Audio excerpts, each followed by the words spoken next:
ଯେ ଗ୍ରାସକାରୀ ଅଗ୍ନି ସ୍ୱରୂପ ପରମେଶ୍ୱର ଅଟନ୍ତି, କିନ୍ତୁ ସେ ଆମମାନଙ୍କର ପ୍ରେମକାରୀ ପିତା ଆମମାନଙ୍କୁ ପ୍ରେମ କରନ୍ତି।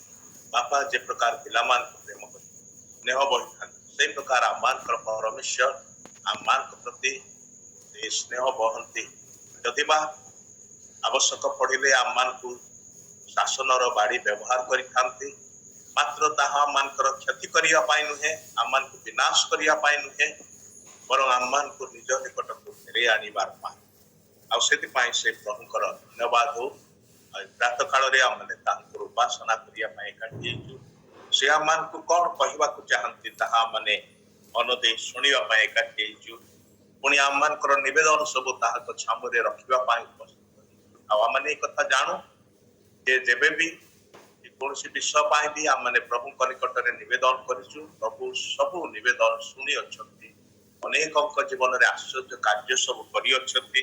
ସେଥିପାଇଁ ତାହାଙ୍କ ଠାରେ ଆମମାନଙ୍କର ଭରସା ଦିନକୁ ଦିନ ବୃଦ୍ଧି ପାଉଛି, ଆମମାନଙ୍କର ବିଶ୍ୱାସ ତାହାଙ୍କ ଠାରେ ଦିନକୁ ଦିନ ବୃଦ୍ଧି ପାଉଛି। ଆମେ ସେଥିପାଇଁ ପ୍ରଭୁଙ୍କର ମଧ୍ୟ ଗୌରବ କରୁ। ଅଳ୍ପ ସମୟ ପ୍ରଭୁଙ୍କର ବାକ୍ୟରୁ ଗୋଟିଏ ପଦ ପଢ଼ିବା। ହୋସେୟ ପୁସ୍ତକ ତାର 7 ଅଧ୍ୟାୟ 8 ପଦ। ହୋସେୟ ପୁସ୍ତକ 7 ଅଧ୍ୟାୟ 8 ପଦ। ହୋସେୟ ପୁସ୍ତକ ନୂତନ ନିୟମରେ ଖୋଜିବେ ନାହିଁ, ସେ ଆପଣ ପାଇବେ ନାହିଁ, ପୁରାତନ ନିୟମରେ। ଇଫ୍ରିୟମ ଗୋଷ୍ଠୀଗଣ ମଧ୍ୟରେ ଆପେ ମିଶ୍ରିତ ହୁଅନ୍ତି, ଇଫ୍ରିୟମ ଦେଉଟା ନହିବା ପିଷ୍ଟକ ତୁଲ୍ୟ। ଆମେନ୍। ଧନ୍ୟବାଦ। ପ୍ରାର୍ଥନା କରିବା। ପ୍ରଭୁ, ତୁମେ ଇସ୍ରାଏଲର ପରମେଶ୍ୱର, ତୁମେ ଦ୍ୱାଦଶ ଗୋଷ୍ଠୀର ପରମେଶ୍ୱର, ଆଉ ତୁମେ ଇବ୍ରାହିମର ପରମେଶ୍ୱର। ଆଜି ତୁମେ ଆମମାନଙ୍କର ପରମେଶ୍ୱର ଅଟ। ପ୍ରଭୁ, ସେଦିନ ଇବ୍ରାହିମ ବିଷୟରେ ଏହା ତୁମର ସାକ୍ଷ୍ୟ ଥିଲା, ତୁମେ ଏଇ କଥା କହିଲ। ଆଜି କ'ଣ ଆମମାନଙ୍କ ବିଷୟରେ ମଧ୍ୟ ସେଇ କଥା କୁହାଯାଉଛି କି? ଆମମାନଙ୍କୁ ବୁଝିବା ପାଇଁ ସାହାଯ୍ୟ କର। ତୁମର ପବିତ୍ର ବାକ୍ୟରୁ ପଦେ ପଢ଼ିଅଛୁ, ବୁଝିବା ନିମନ୍ତେ ଆମମାନଙ୍କୁ ତୁମର ଆତ୍ମାଙ୍କର ସହାୟତା ଶକ୍ତି ଦିଅ। ତୁମେ ବୁଝେଇ ଦେଲେ ହିଁ ଆମମାନେ ବୁଝିପାରିବୁ। ଆମମାନଙ୍କର ନିଜର ଜ୍ଞାନ ବୁଦ୍ଧି କୌଶଳ ଯଥେଷ୍ଟ ନୁହେଁ ତୁମର ପବିତ୍ର ଚିରନ୍ତନ ବାକ୍ୟର ମର୍ମକୁ ବୁଝିବା ପାଇଁ। ହେ ପ୍ରେମମୟ ପ୍ରଭୁ, ତୁମେ ଆମମାନଙ୍କର ବୁଦ୍ଧିର ଦ୍ୱାର ଉନ୍ମୁକ୍ତ କଲେ, ଚିତ୍ତ ଦ୍ୱାରକୁ ଉନ୍ମୁକ୍ତ କଲେ, ତୁମର ବାକ୍ୟକୁ ଆମମାନେ ବୁଝିବାକୁ ପାରୁ, ହୃଦୟରେ ଗ୍ରହଣ କରିବାକୁ ପାରୁ, କର୍ଣ୍ଣରେ ଶୁଣିବାକୁ ପାରୁ, ଆଖିରେ ପ୍ରଭୁ ତୁମର ସେ ଆଶ୍ଚର୍ଯ୍ୟ ବିଷୟ ସବୁ ଦେଖିବାକୁ ପାରୁ। ସେଥିପାଇଁ ଏକାଧାରରେ ଆଜି ଆମମାନଙ୍କର ଚକ୍ଷୁ ପ୍ରସନ୍ନ କର, କର୍ଣ୍ଣକୁ ଉନ୍ମୁକ୍ତ କର, ଆମମାନଙ୍କର ଚିତ୍ତ ଦ୍ୱାରକୁ ଖୋଲି ଦିଅ ବୋଲି ପ୍ରାର୍ଥନା କରୁଛୁ। ଅଳ୍ପ ସମୟ ତୁମ ଚରଣ ତଳେ ବସିଛୁ ପ୍ରଭୁ, ତୁମର ଶ୍ରୀମୁଖକୁ ଅନଉଛୁ ପ୍ରଭୁ। ତୁମେ ଯାହା କହିବ ତାହା ମାନେ ଶୁଣିବୁ, ତୁମେ ଯେ ପ୍ରକାର ଭାବରେ ବୁଝେଇବ ସେ ପ୍ରକାର ଭାବରେ ଆମମାନେ ବୁଝିବୁ। ପ୍ରଭୁ, ତୁମେ ଦୟା କର। ଆମେ ଯେତେ ଏଠାରେ ଉପସ୍ଥିତ ଅଛୁ ଏଇ ପ୍ଲାଟଫର୍ମରେ ପ୍ରତ୍ୟେକଙ୍କୁ ତୁମେ ଦୟା କର। ଧନ୍ୟବାଦ, ମହିମା କେବଳ ତୁମର ହଉ, ଯୀଶୁଙ୍କ ନାମରେ ମାଗୁଅଛୁ, ଆମେନ୍। ପୁରାତନ ନିୟମର ପୁସ୍ତକ ମାନଙ୍କ ମଧ୍ୟରେ ହୋସେୟ ପୁସ୍ତକ ଆଉ ତାହା ଭାବବାଦୀ ମାନଙ୍କର ପୁସ୍ତକ ମାନଙ୍କ ମଧ୍ୟରେ ଗୋଟିଏ। ହୋସେୟ ମୁଖ୍ୟ ଭାବବାଦୀ ମାନଙ୍କ ମଧ୍ୟରେ କିନ୍ତୁ ଗୌଣ ଭାବବାଦୀ ମାନଙ୍କ ମଧ୍ୟରେ ଜଣେ ଭାବରେ ପରିଚିତ ଅଟନ୍ତି। ଅବଶ୍ୟ ପୁରାତନ ନିୟମର 17ଟି ପୁସ୍ତକ ବା 17 ଜଣ ଭାବବାଦୀଙ୍କର, କହିବାକୁ ଗଲେ 16 ଜଣ ଭାବବାଦୀଙ୍କର ପୁସ୍ତକ, 17ଟି ପୁସ୍ତକ ଆମେ ଦେଖୁ। କାରଣ ଜେରେମିୟାଙ୍କର 2ଟି ପୁସ୍ତକ ଲେଖା ଅଛି, ଜେରେମିୟା ପୁସ୍ତକ ଆଉ ବିଳାପ ପୁସ୍ତକ। କିନ୍ତୁ এই ସମୁଦାୟ 17ଟି ପୁସ୍ତକ, ତାକୁ ଦୁଇ ଭାଗରେ ବିଭକ୍ତ କରାଯାଏ, ମୁଖ୍ୟ ଭାବବାଦୀ ଏବଂ ଗୌଣ ଭାବବାଦୀ। ଏହାର ଅର୍ଥ ନୁହେଁ ଯେ ପ୍ରଥମ 5 ଜଣ ସେମାନେ ରାକ୍ଷସକାୟ ଥିଲେ ଶରୀରରେ, ସେଥିପାଇଁ ସେମାନଙ୍କୁ ମୁକ୍ତ କୁହାଯାଏ, ଏବଂ ଅନ୍ୟମାନେ ବାମନ ଥିଲେ ଆକୃତିରେ, ସେଥିପାଇଁ ସେମାନଙ୍କୁ ଗୌଣ ଭାବବାଦୀ କୁହାଯାଏ। ସେ ପ୍ରକାର ନୁହେଁ, କିନ୍ତୁ ସେମାନେ ଯୋଉ ବାର୍ତ୍ତା ପ୍ରଚାର କଲେ ତାହାର ଆକାର ଅନୁସାରେ ସେମାନଙ୍କୁ ମୁକ୍ତ ଆଉ ଗୌଣ ଭାବରେ ବିଭକ୍ତ କରାଯାଇଛି। ଜେରେମିୟା, ଯେଶାୟା, ଜିହିଜକେଲ ଏମାନଙ୍କର ପୁସ୍ତକ ସବୁ ବଡ଼ ବଡ଼ ପୁସ୍ତକ, ଲମ୍ବା ଲମ୍ବା ପୁସ୍ତକ, କିନ୍ତୁ ଅନ୍ୟମାନଙ୍କର ପୁସ୍ତକ ସବୁ ଛୋଟ ଛୋଟ ପୁସ୍ତକ। ସେଥିପାଇଁ केते जन को मुख्य बोली कहा जाए तो केते जन को गौण बोली कहा जाए तो अन्य कौन सी भाव में से माने गौण नुहंती। उदाहरण स्वरूप यदि जिसायपुर पुस्तक एक पर्व एक पद पढ़ू एवं होशे पुस्तक एक पर्व एक पद पढ़ू प्राय समान विषय लेखा थिबार माने देखू अंततः जो राजा मानकर नाम लेखा अछि से राजा मानकर नाम प्राय समान है ईशा एवं होशे। यहूदार राजगण कुशीय जोताम आहस और इजकियर अधिकार समय और जयासर पुत्र इस्राएल राजा दाराबियाम समय सदा प्रभुंकर एही वाक्य बेरी पुत्र होशेयर निकटरे उपस्थित होला। ईशा मध्य से प्रकार भाव रे लिखନ୍ତି तार अर्थ होची ईशा जो समय प्रभुंकर वाक्य प्रचार करते होशे मध्य से समय प्रभुंकर वाक्य प्रचार करते अथच ईशा को मुख्य भाववादी और होशे को गौण भाववादी बोली कहा जाए। एथिपाई ईशा पुस्तक रे 66 अध्याय अछि होशे पुस्तक रे केवल 14 अध्याय अछि। तेबे जा भी हो उभय प्रभुंकर सेवक प्रभुंकर मनोनीत प्रभुंक द्वारा आहूत एवं प्रभुंक द्वारा व्यवहृत होइतिबा लोक माने थिले। एमाने आमान को बड़ी साधारण सुख दुख भोगी मनुष्य थिले अवश्य। ईशा राज परिवार रु आस्थिले से जने राजपुत्र थिले किंतु प्रभु तांको भाववादी भाव रे आह्वान कले आ व्यवहार कले।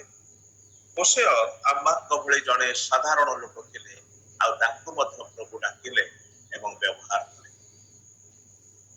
उभयंकर आह्वान रे जदिबा गोटिए उद्देश्य किंतु से गोटे उद्देश्य को कार्यकारी करिवार निमंते भिन्न भिन्न प्रणाली से मानक दियागला।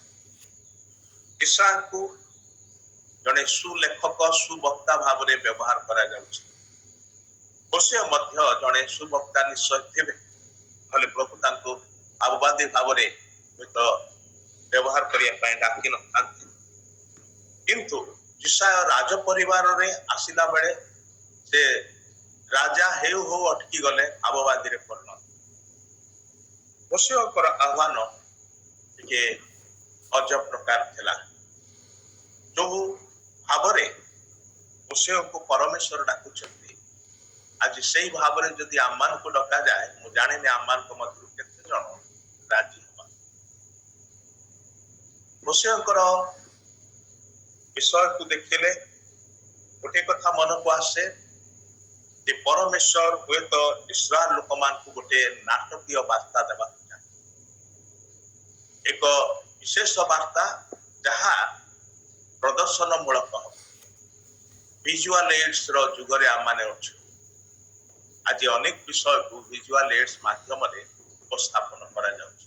विभिन्न कॉर्पोरेट सेक्टर रे समान कर जहा कि ट्रेनिंग सेमिनार हुए जहा कि बैठक बसे सब रे विजुअल एड्स पावर पॉइंट सब को व्यवहार करा जाए किबा आई जो वीडियो क्लिप सब को व्यवहार करा जाय था कारण लोक माने देखिबा द्वारा एवं सुनिबा द्वारा अनेक किछि मने रखନ୍ତି।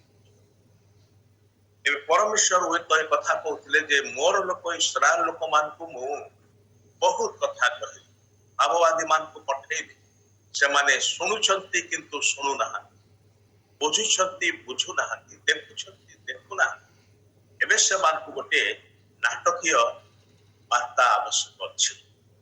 आ सेति पाए से होशे को मनोनीत करछंती आ होशे को कहछंती होशे तमे गोटे बेश्या स्त्री विवाह जो स्त्री तुम प्रति विश्वस्त रहिब नाही जो स्त्री तुमको विवाह कला उतरे मध्य अन्य पुरुष मान प्रति आस ए प्रकार जने व्यक्ति को तुमे व्यवहार कर तद्वारा परमेश्वर इस्राएल को एई वार्ता देवा को चाहे नै जे जो इस्राएलीय लोक माने मनोनीत लोक माने ईश्वर को स्वामी भाव रे ग्रहण करछ ईश्वर से मान को आपनार विवाहिता भार्या रूपे ग्रहण करछ अर्थात से माने से विवाहर नियम को उल्लंघन करियछ से माने जने व्यभिचारिणी सदृश अन्यत्र मन देछ से माने बाल देवतार पश्चात रे जाय अन्यान्य देवदेवीर पश्चात रे जाय विदेशी देवता मान प्रति अति सहजरे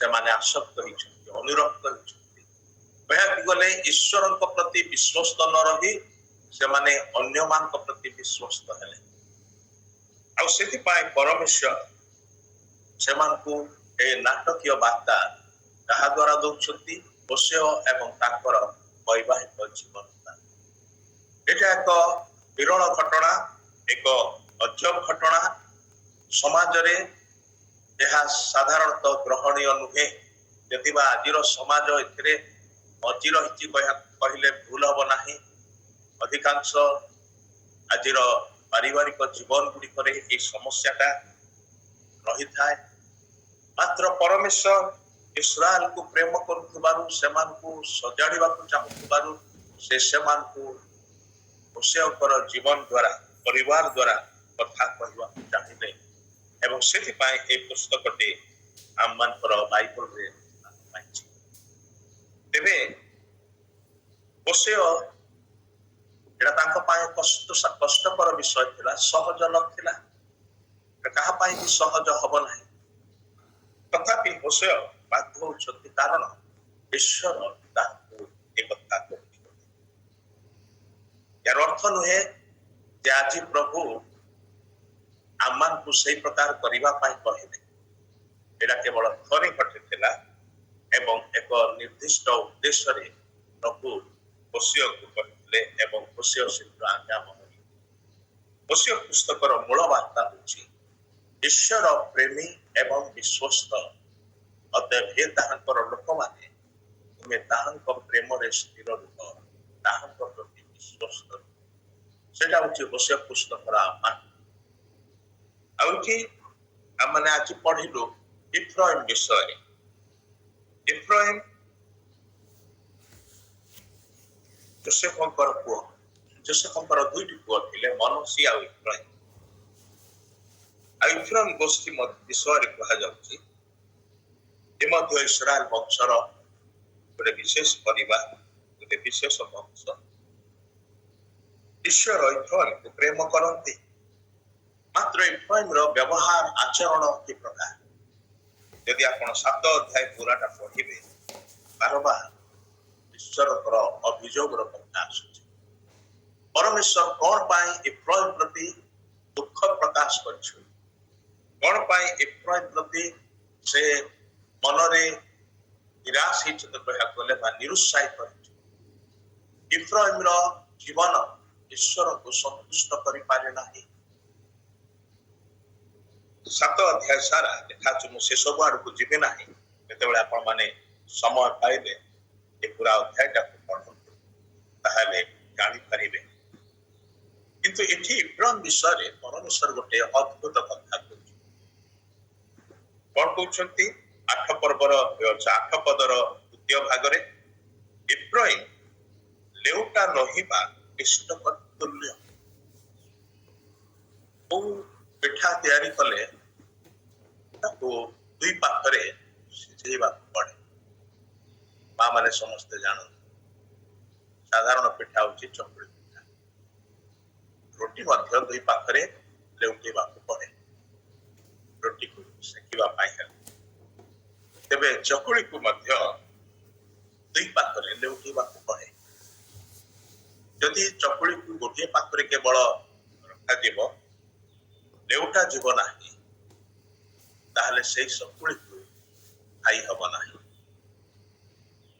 लेउटा जाई नथिबा पिठा ताहा अंकु सिझी नथिबा पिठा बोली कहा ताहार संपूर्ण हेई पारे नाही जो उद्देश्य रे ताहा प्रस्तुत करा जाउची से उद्देश्य रे ताहा संपूर्ण प्रस्तुत हेई पारो नाही किछटा प्रस्तुत होउची किंतु पूरा मात्रा रे नहे बड़े बड़े आमानकर जीवन से प्रकार कि किछटा अंश को जीवन रो किछटा अंश को ईश्वरकर अनुग्रह ईश्वरकर प्रेम ईश्वरकर दया ईश्वरकर वाक्य ईश्वरकर आत्मांकर स्पर्श रहुची किंतु आउ किछिटा अंश ए पर्यंत अछुआ रही जाइछि। ईश्वरकर अनुग्रह गभीरରୁ गभीरतम स्थान पर्यंत माड़ी पारि नाही, प्रवेश करि पारि नाही। आमे अमंग हेचु, आमे संपूर्ण रूपे ताहांक निकटरे निजको उन्मुक्त रखिना हो। से संपूर्ण रूपे आमानकर जीवन रे कार्य साधन करंतु एहा इच्छा करेना। किछिटा हाँ देखै दैछु प्रभु, हाँ ए विषयटा को तुमे सजाड़ी दियो, किंतु आर विषय नहीं प्रभु, सेटा मो पाखे आमे ईश्वरक सहित ईश्वरकर निकट को आसिक मध्य बेले बेले आगबंटा करबा को चाहू। बहु तुमे किछिटा कर आ बाकीटा मु संभाली नेबी। आमानकर परमेश्वर से प्रकार रांधुनिया नुहंती कि आमान को अधा सिजारे छाड़ी दे।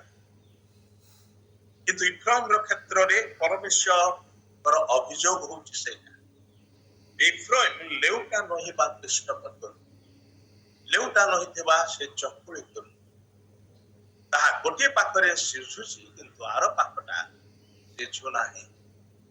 गोटे पाखरे प्रस्तुत होउछि आर पाखटा प्रस्तुत हेउ नाही। आई भणी माने आमानकर आध्यात्मिकता कौन एक पाखिया कि आमानकर आत्मिक जीवन आंशिक कि कहते गले आमानकर आत्मिक अभ्यासगत जीवन ताहा ही प्रकाश करते। सप्ताह रे 7 दिन, 7 दिन रु गोटे दिन को आमाने प्रभुंकर दिन बोली कहू। मात्र प्रभुंकर दिन कहूचु नामको मात्र। प्रभुंक दिन केते समय प्रभुंक पाई विनियोग करूचु, प्रभुंक सहित रे क्षेपण करूचु एवं से प्रभुंक दिन रे मध्य केते समय निज पाई विनियोग करूचु, निजर पाई समय क्षेपण करूचु। ताहा मान को स्पष्ट देखै दिए नाही कि जे आमानकर आध्यात्मिकता केड़े आंशिक। रविवार दिन गोटे घंटा 1.5 घंटा अति बेसी रे 2-2.5 घंटा ताकू टिके अधिक बढ़ी गले आमाने एते अस्त व्यस्त हेउ जे 50 थर आमाने उठी की जाओ परिश्रा करिवार बहाना रे। आ आजिकाली तो आ गोटे सुंदर सहज बहाना आमानकर हाथ रे मिली जाईची जे मोबाइल से रिंग हो बा न हो आमान को बार बार उठी की दिबार गोटे अभ्यास है। आमे आसीचु गोटे उद्देश्य रे, बसीचु गोटे उद्देश्य रे, किंतु 50 थर उठी की जिबा एते अस्त व्यस्त रहिबा काहे कि आसीचु, काहे कि उपासनालय को जाओ। निज घरे तो आमाने बेस चल प्रचल हो आराम परिवार गिरजा घर को आसला पर एते अस्त व्यस्तता काहे कि आमान को मात्रे एवं ए छोटिया फोन पाई बोली कि आमान को बार उठी जिबा पड़ुछि। आमान कर कंसंट्रेशन रहु नाही। आमे हमर पिलामान को प्रति अभियोग करू, बेले बेले से मान को शासन करू जेहेतु पढ़ारे से माने कंसंट्रेट करू नाहंती। तेबे आमान कर प्रभु आमान कर कंसंट्रेशन विषय को मापिले रिजल्ट कौन हबो, केते अंश रे से पाइबे। आमान कर ध्यान, आमान कर लय, आमान कर मनोयोगिता केते ताहा केबे आमाने मापिछु कि, ताहा केबे आमाने विवेचना करिछु कि। आमे हमर आध्यात्मिकता को रविवार 2 घंटिया उपासना रे सीमित रखि दी। कोक मंडली रे सोमवार प्रार्थना सभा हुए, कोक मंडली रे बुधवार प्रार्थना सभा हुए, गुरुवार प्रार्थना सभा हुए, रविवार उपासना रे हाउसफुल, सोमवार प्रार्थना सभा रे एम्प्टी चेयर्स। हाथ गणति केते लोक जोठे 500 700 1000 लोक रविवार दिन उपासना रे एकाठी हुअंती, प्रार्थना सभा रे 50 लोक मध्ये एकाठी हेबा काठीकर पाठ हो जाए। पण ए माने समस्ते एते व्यस्त, मन नाही, इच्छा नाही, आग्रह अति जाए। भाई भणी माने समय आसीचे निजको परीक्षा करियो, समय आसीचे ଆମମାନଙ୍କର ଆଧ୍ୟାତ୍ମିକତାକୁ ମାପିବାର ପାଇଁ। ନହେଲେ କଣ ହବ, ଗୋଟେ ପାଖରେ ଆମମାନେ ସିଝୁଛୁ, ଆର ପାଖଟି ତର ସିଝା ରହିଯାଉଛି। ଗୋଟେ ପାଖରେ ଆମମାନେ ପ୍ରସ୍ତୁତ ହଉଛୁ, ଆର ପାଖଟା ଛାଡି ଦିଆଯାଉଛି। ତାହା ଅସମ୍ପୂର୍ଣ୍ଣ ଅଟେ। ଆଉ ଅସମ୍ପୂର୍ଣ୍ଣ ବିଷୟ କୌଣସି କ୍ଷେତ୍ରରେ କାର୍ଯ୍ୟକାରୀ ହୁଏ ନାହିଁ, ବ୍ୟବହାର ଯୋଗ୍ୟ ହେଇପାରେ ନାହିଁ। ଏପରିକି ଅଇଁଠା ବାସନ ପରିଷ୍କାର କରିବା କ୍ଷେତ୍ରରେ ମଧ୍ୟ ବାହାରଟା କେବଳ ଧୁଆଯିବ, ଭିତରଟା ଛାଡି ଦିଆଯାଇଥିବ। ସେଇ ପାତ୍ରକୁ କିଏ ବ୍ୟବହାର କରିବ? ସେ ପ୍ଲେଟରେ କିଏ ଖାଇବାକୁ ଚାହିଁବ? କିମ୍ବା ସେଇ ଗ୍ଲାସରେ କିଏ ପାଣି ପିଇବାକୁ ଚାହିଁବ? ସେଇ ଗିନାରେ କିଏ ତରକାରୀ ରଖିବାକୁ ଚାହିଁବ?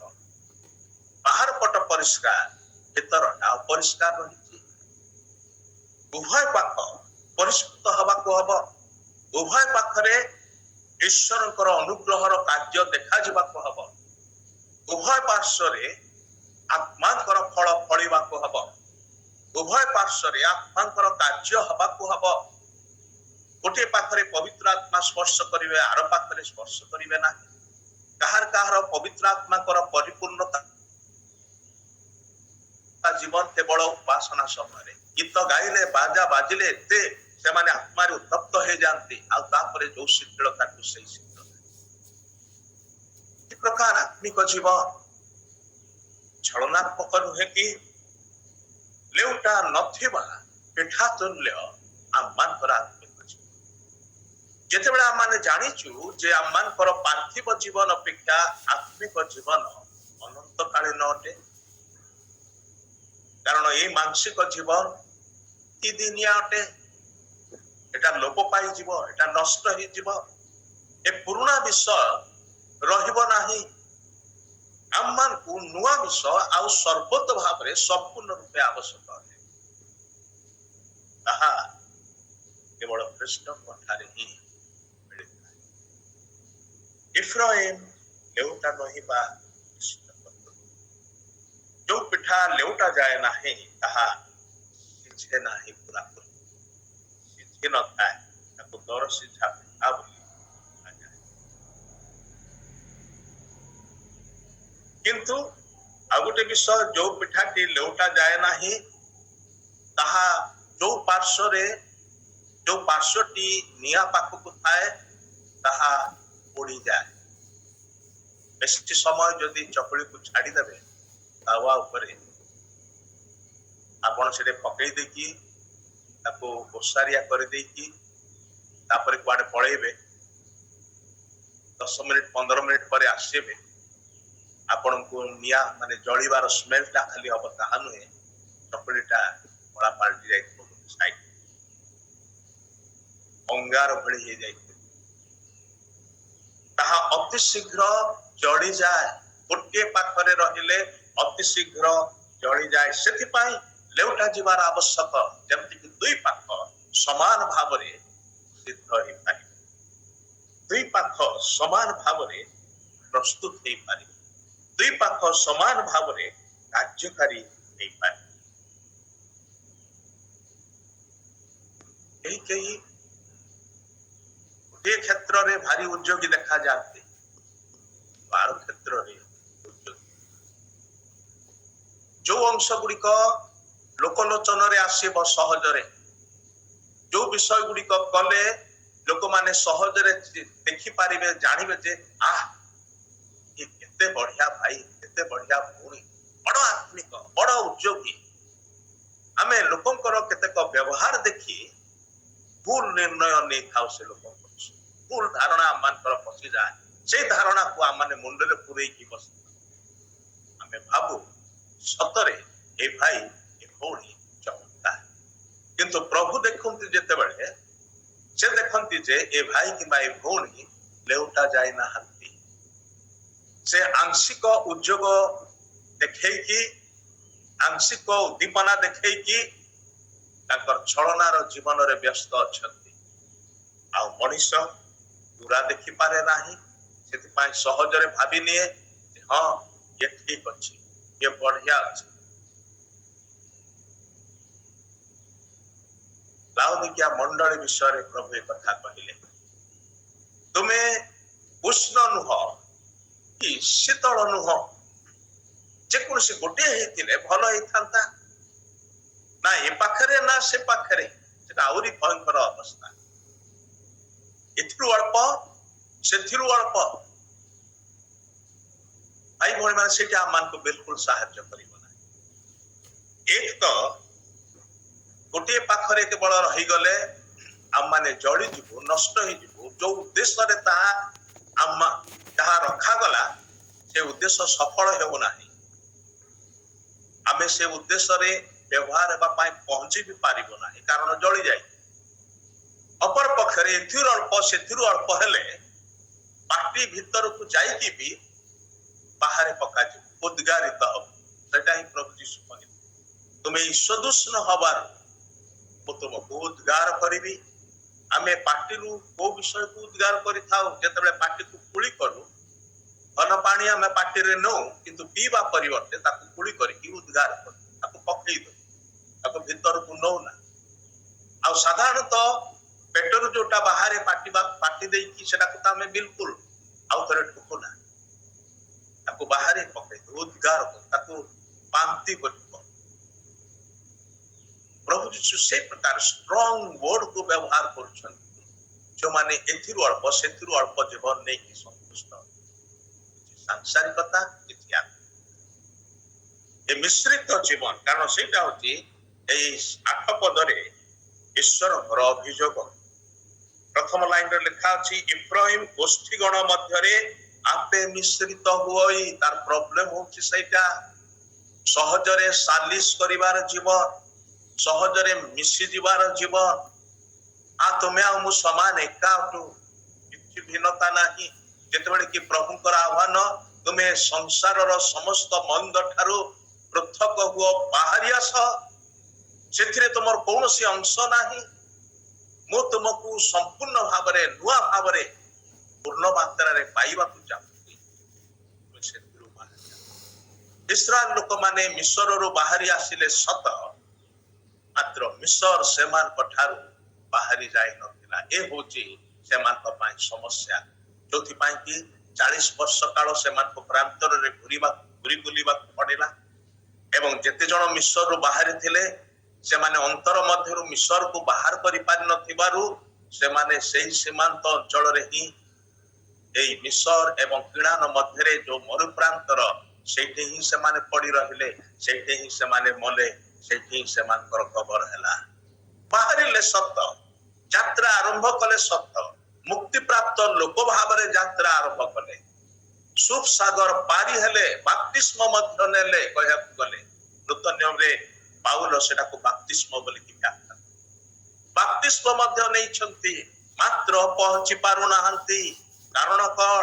କାରଣ ହଉଛି ମିଶରରୁ ପ୍ରଭୁ ସେମାନଙ୍କୁ ବାହାର କଲେ ସତ, କିନ୍ତୁ ସେମାନେ ଅନ୍ତର ମଧ୍ୟରୁ ମିଶରକୁ ବାହାର କରିନାହାନ୍ତି। ସେଥିପାଇଁ ବାରବାର ମିଶରକୁ ଫେରି ଯିବାର ତର୍କ ସେମାନେ କରୁଛନ୍ତି। ଟିକେ କଣ ଅସୁବିଧା ହେଲେ ଚାଲ ଫେରିଯିବା ମିଶର, ଟିକେ କଣ ସମସ୍ୟା ହେଲେ ଚାଲ ଫେରିଯିବା ମିଶରକୁ। ଓ ମିଶର କେତେ ବଢିଆ ଥିଲା, ସେଠି ଆମମାନଙ୍କୁ ମାଛ ଖାଇବାକୁ ମିଳୁଥିଲା, ସେଠି ଆମମାନଙ୍କ ପାଇଁ ବଢିଆ ମସଲାରେ ତିଆରି ରନ୍ଧା ହେଉଥିବା ଖାଦ୍ୟ ମିଳୁଥିଲା। ଓ ପିଆଜ ରସୁଣ କାକୁଡି ବୁଲି ହଉନି ସେ। ଭାଇ ଭଉଣୀ ମାନେ, ସ୍ୱର୍ଗୀୟ ଆହାର ପାଇକି ମଧ୍ୟ ଆମର ପ୍ରଶ୍ନ ହଉଛି, ଏଇଟା ଗୋଟେ କଣ? ମାନା, ଏଇଟା ଗୋଟେ କଣ? କାକୁଡି, ପିଆଜ, ରସୁଣ, ମାଛ ତୁଳନାରେ ଏଇଟା କି ଖାଦ୍ୟ? ସ୍ୱର୍ଗୀୟ ଖାଦ୍ୟକୁ ଆମେ ନା ଚିହ୍ନୁଛୁ ନା ଗ୍ରହଣ କରୁ। କାରଣ ମିଶ୍ରୀୟ ଖାଦ୍ୟ ଆମ ମୁଣ୍ଡ ଭିତରେ ପଶି, ଆମର ଅଭ୍ୟାସ ଭିତରେ ପଶି ରହେ।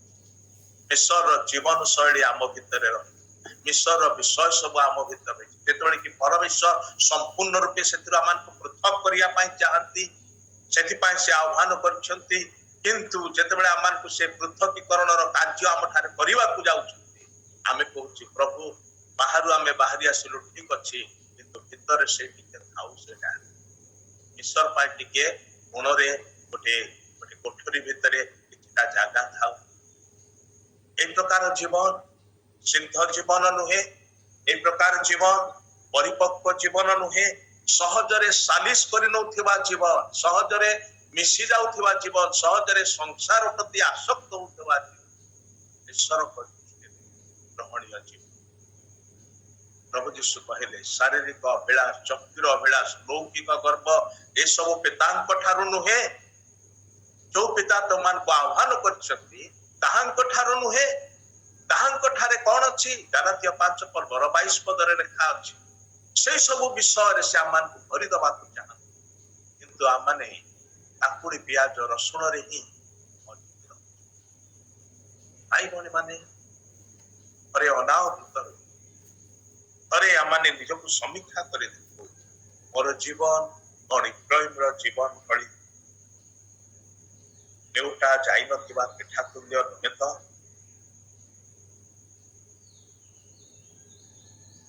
এই ଅଧ୍ୟାୟରେ ହିଁ ଶେଷ ପଦରେ ଦେଖନ୍ତୁ, এই ଅଧ୍ୟାୟରେ ଶେଷ ପଦ, 7 ଅଧ୍ୟାୟର ଶେଷ ପଦରେ ସେମାନେ ଫେରି ଆସନ୍ତି ପ୍ରମାଣ ମାତ୍ର ଉର୍ଦ୍ଧ୍ୱସ୍ତଙ୍କ ପ୍ରତି ନୁହେଁ, ସେମାନେ ପ୍ରବଞ୍ଚକ ଅନୁଭୂତି। ସେମାନଙ୍କର ଅଧିପତି ମାନେ ଆପଣା ଆପଣା ଜିହ୍ବାର ପ୍ରଚଣ୍ଡତା ହେତୁରୁ ଖଡ୍ଗ ଦ୍ୱାରା ପତିତ ହେବେ। ଏହା ମିଶର ଦେଶରେ ସେମାନଙ୍କ ପକ୍ଷରେ ଉପହାସର ବିଷୟ। ଏଠାରୁ ସ୍ପଷ୍ଟ ବାକ୍ୟ ମିଶର ଉପହାସ କରିବ କଣଟା ଦେଖି? ଦରସିଝା ଜୀବନ, ଅଧପନ୍ତରିଆ ଜୀବନକୁ ଦେଖି ସଂସାର ଥଟ୍ଟା କରି। ଆଜି ସେୟା କରୁନାହିଁ କି?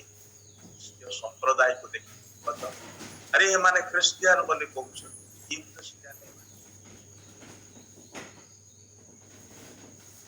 କାହା କାହା ବିଷୟରେ ଶୁଣିଛି ସେମାନେ ଏଇ କଥା କହିବା,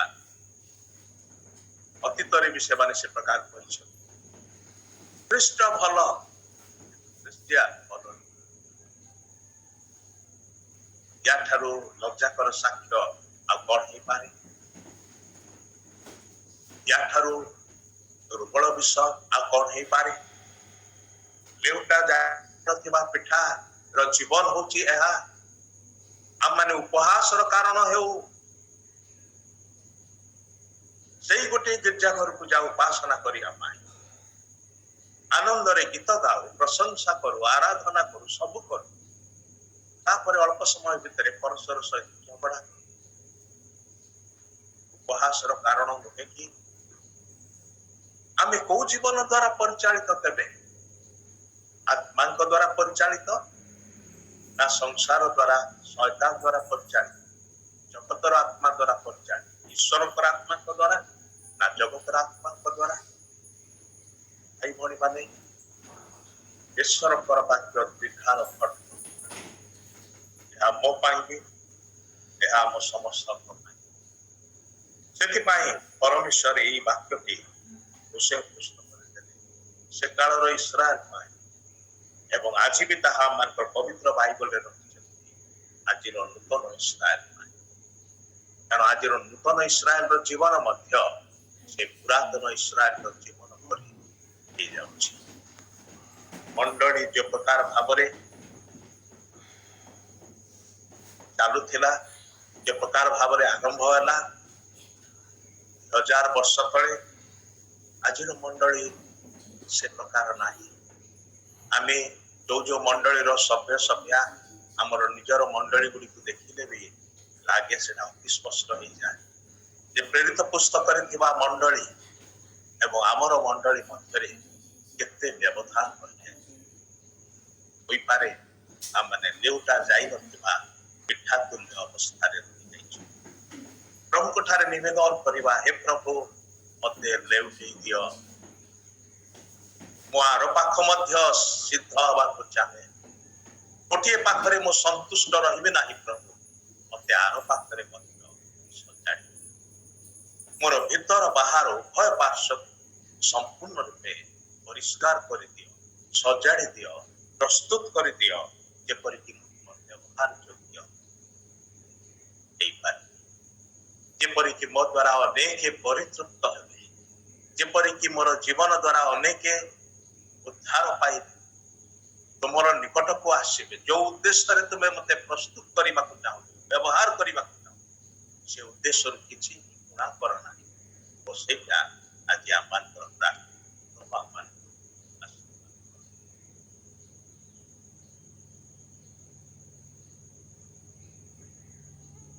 Praise the Lord. Thank you pastor संग्राम सिंह भाई आपणकर এই প্রকার সুন্দর শিক্ষা সকাশে আমি মাস সারা আপনার অপেক্ষা করে থাও।